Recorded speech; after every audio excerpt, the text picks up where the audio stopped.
Well, Mr. Commissioner, I know you've had a busy day. The ceremonies were great. I thought the logo was outstanding, too, that the Marlins put together. You know, I did, too. I think that the logo really fits with the community here in Miami, with the design of the ballpark, and we were very pleased with the way it turned out. How excited are you to show off this facility in 2017? We are. We think this is a gem here in South Florida. It's probably been too long in coming. There's great demand for All-Star games now. And it will give us an opportunity to showcase a great facility that was built for the Marlins here in South Florida. Now, how do you break down where the 2017 All-Star Game is going to be played? Like, is there a put it in a hat and pull it, or you just break it down what you want to do? No, there's a bidding process. There's always a number of communities that are interested in having an All-Star Game. But there needs to be tremendous availability in the community in a particular year. Hotel rooms, venues, because it's a week-long celebration. It's not just the ballpark that needs to be available. We had 3 concerts in San Diego. We needed venues for all those. So it's a competitive process in terms of what the community is prepared to do, what the club's prepared to do, and what's available to us in terms of venues. So are you still pleased at this point with the format of the All-Star Game? I am. You know, we continue to think about the format. We think that the All-Star Game remains the best of the All-Star Games in professional sports. But we're not silly enough to rest on the laurel of that. That you have to look at the game, continually reevaluate, because we want it to be a great entertainment product for the fans. And I thought this year's Home Run Derby, I mean, the game was good, but the Home Run Derby was also a great entertainment value out in San Diego. Well, I think the revisions to the Home Run Derby are an example of this constant reevaluation. Tony Petitti, the COO, came up with an idea a couple years ago about adding the clock.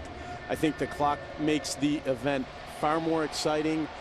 We get more home runs, far fewer taken pitches, and the fans really get engaged because it moves along so quickly. Commissioner, speaking of the fans, you were encircled by a bunch of youngsters out there while you were making the announcement today about the logo. How important has that been, just bringing the young kids? I mean, look at all the camp kids that are out here today for this game. Well, you know, you point to 2 great aspects of our youth initiative.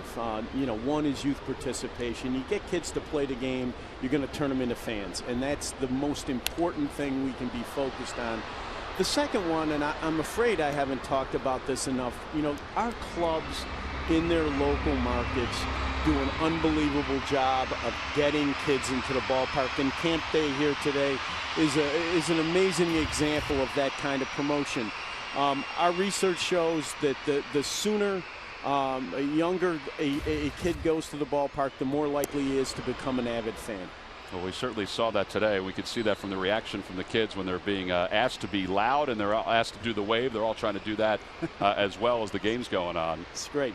2 balls and 1 strike to Martin Prado with runners on first and second here in the bottom of the second inning with the Marlins on top 3-0. And a line drive, base hit into right field. It'll be station to station for the Marlins as the runners held up in case Tommy Joseph caught that. And it brings Christian Yelich to the game. Speaking of youngsters, we see Christian Yelich, Giancarlo Stanton, even the Phillies starter Zach Eflin, all these young players who are making such an impact on the game over the last year or so as well. Well, you know, the availability or the emergence of the great young players in the game, some of which you point to, is a real asset for us as we try to develop a younger fan base. I just think it's a lot easier to sell an exciting young player like Giancarlo Stanton, whomever, to kids. And we do have an amazing group of young players right now. Well, Christian Yelich is up with the bases loaded here in the bottom of the second inning as Eflin's trying to work out of this jam here.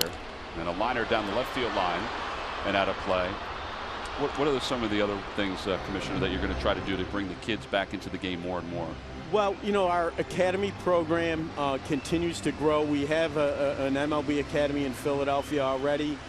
We have 4 more that we've announced this year. Kansas City, Chicago, New York, and Dallas will be coming online. Those academies have yielded great results for us. They've focused on kids in underserved areas, and it's really increased the diversity of the young people coming into our game. 20% of the first round of the draft the last 5 years has been African American. almost all those kids have some connection to one of those MLB academies. Well, and the one in Philadelphia is beautiful. The facility itself is gorgeous, what they've done at FDR Park. Yeah, it really is it is a great facility and a really ambitious undertaking for the Phillies and the city of Philadelphia in partnership. Another great program. I'm actually going to stop in Vero Beach on the way home tonight. We have our Elite Invitational. We bring together kids from all around the country, really the best of the best in terms of young baseball players. They have a chance to work for a few days with former major league players, guys that have been coaches and managers in the big leagues, and again, it's part of this overall youth focus. Yeah, one of our buddies, Dave Gallagher, is part of that too, and he's done a great job with all that stuff as well. You know, former players are an amazing asset for us in terms of our youth efforts.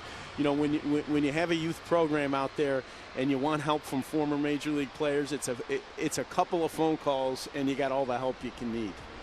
Well, we know it's important. I mean, we want to give an opportunity.